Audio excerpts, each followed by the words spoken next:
I absolutely love going to archive.org and clicking on something like engravings or prints and then just diving into their whole collection looking for gems and masterpieces that I didn't know about. And I came across this by Giorgio Ghisi from 1561 called The Allegory of Life, and it's amazingly enigmatic throughout time. You'll see there's like only a few paragraphs written about it.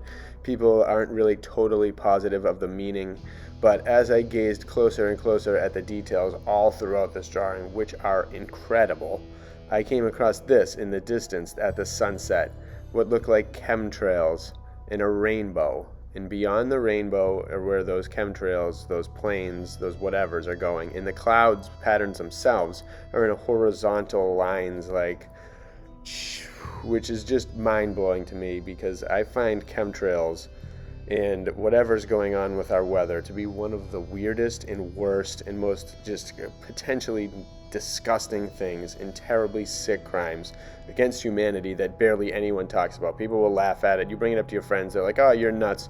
Those are normal. That's just a plane. Meanwhile, you can see planes going by emitting nothing. And then there's other deliberate things giving off those immense amounts of smoke. And what was this guy meaning? Were they comets streaming down in very tight unison and pretty straightforward form? Were there flying machines back in this time? Which I pretty much guarantee and think. And I'm going to do something on UFOs later, another video, but I won't go into that here. But this artwork in general, the allegory of life, and what it really, I'm not exactly totally sure of what it totally means, but this old man is surrounded by these beasts, and they're all aimed at him. They're all barking. They're all coming at him, kind of. They're all a little upset with him. And the background, that Colosseum, the distance, that Colosseum comes out of a rock, you can see. So it's pretty much the mountains saying that, this place is like a geode shell of all that stuff, which I've definitely thought, under everything, inside everything might be more and more of these buildings, these ridiculous foundations and structures. And this guy is kind of the allegory of they think maybe potentially, it's good and evil following the good path, following the bad path. There's a couple quotes on this. I'll explain those in a little bit. But the animals are very interesting, and I find that these dragon-like things have got to have been more than mythical. They definitely existed. It would be so easy for things to just become extinct over time. Like, it happens all the time, and I can imagine since this 1560s that a lot has gone extinct, and I think those were pretty common. A lot of people refer to those as mythical. I think they were just here. Lizards, of course. Lizards would fly at one point in evolution, growth, genetic modification, who knows. But this woman here is just gallantly striding, and there is a lot of amazingly happy, nice vegetarian animals around her, whereas the carnivores surround that guy. And the palms are kind of protecting her. They're separating her from that craziness, but the good is also in the distance. If you look in the distance as well, it looks like a beautiful natural setting. The boat has his name on it. That's kind of where he signed on a little plaque in the boat. Sea monsters emerge from the bottom lower corner, and I love that spiral that emerges from the back of the tail of that other kind of mythical but probably real beast in the back. It's like a DNA strand unraveling, which I've done, and a lot of Buddhism does a lot, kind of with different strands emanating from things. And so the text underneath him says, "He who sits unfortunate will sit forever," or "The unhappy one sits and will sit forever," or "He will sit forever who sits unfortunate," or "What everlasting seat is happy to sit on?" So that's very interesting, because it's definitely very true. Happiness breeds happiness. People that are miserable see it everywhere. They're surrounded by it. They're engulfed by it. People that aren't are just not, and it's not much different. People, they call it bad luck, the people surrounded in negativity and unfortunate events, but is it? What is that? Something magic. So that part of the allegory. This is where Giorgio signed his name, 1561 or I-561. And so this is under her, and this says either, "Do not yield to adversities, but go out to meet them bravely," and "Do not yield, on the contrary, daringly," is a connection to one of the other ones. But "Do not yield to adversities, but go out to meet them bravely." So that's very good and very true and very necessary for now.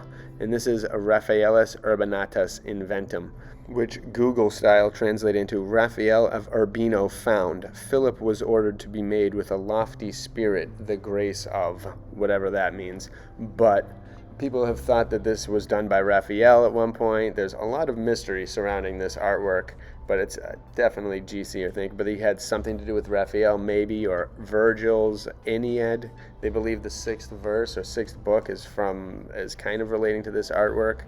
Nobody really knows, which is very interesting, because I wonder if artists of the past channeled things that, were beyond time, beyond them, as I feel artists really do, especially artists of this general, quality of work and effort. And this guy definitely knew some stuff. He definitely thought a lot, and as an allegory of life, this is a pretty kind of crazy example.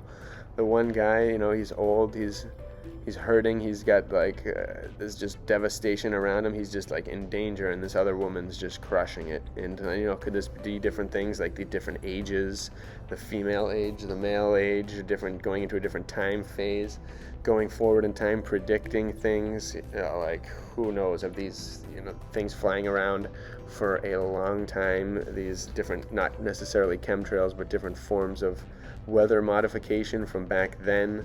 Has it always been the way? That's just a secret?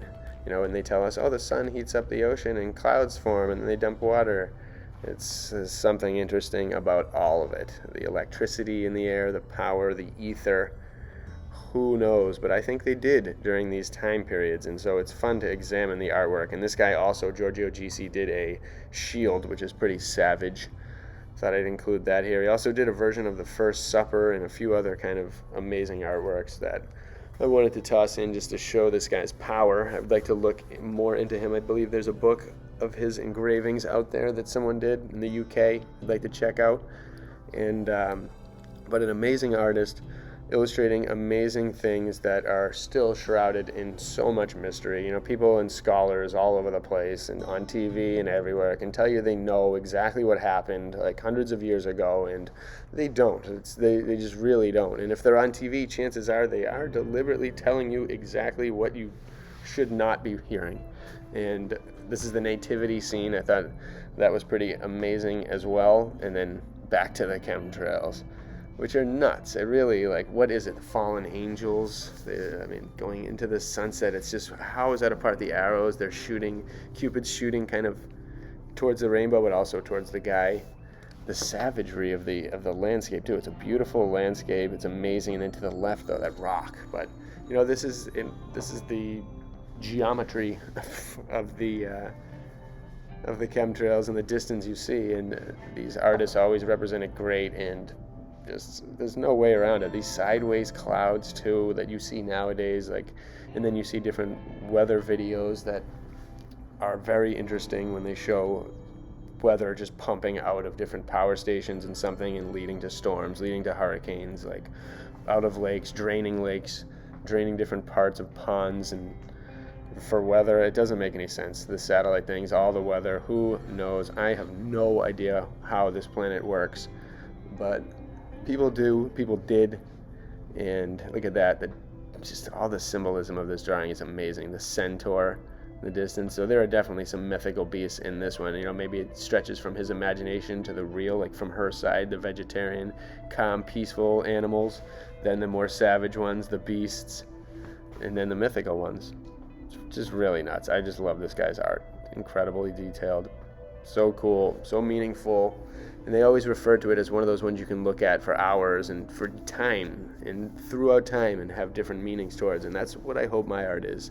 And I actually think I will be drawing this artwork in some time in the near future, because I want to try and tackle it and make it a little different and tweak a couple things and add some color in here and see what pops out, see what I can discover. But I got to explore its meaning a little more, so help me out. If you have any ideas down there, write them in the comments. Let me know what you think. Just let me know if you find something cool within this artwork, as I bet you there's something, probably some faces hidden in there. I love that. Fuck the animals. This is one of my favorite parts of it. So cool.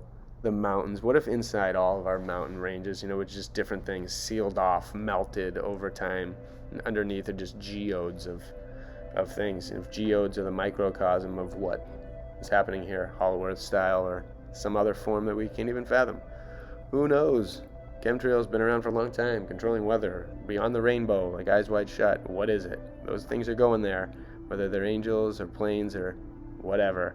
Who knows? So cool. Let me know what you all think. Enjoy this artwork. Bless you all.